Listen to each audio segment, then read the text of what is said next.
It was a joyous day in Cana, a small village in Galilee, where a wedding feast was in full swing.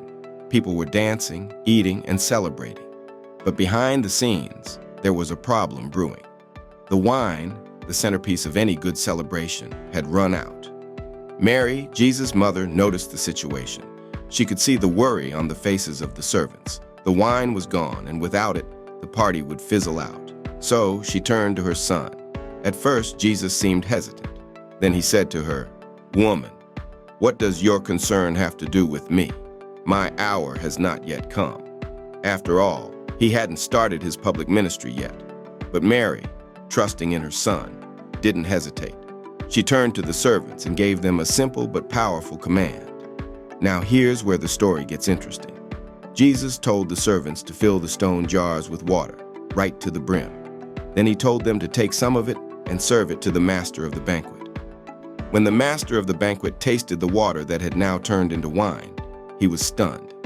He called over the groom, shaking his head in amazement, and he said to him, "Every man at the beginning sets out the good wine, and when the guest was well drunk, then the inferior. You have kept the good wine for now." This was the first miracle Jesus performed, and it wasn't just about saving the party. It was a sign of something greater. Jesus had the power to transform ordinary things into something extraordinary. For those who saw it, this miracle was a sign of hope. It wasn't just about wine. It was about Jesus showing that he was bringing something new into the world. He had come to offer transformation, not just in big, dramatic ways, but even in the smallest details of life.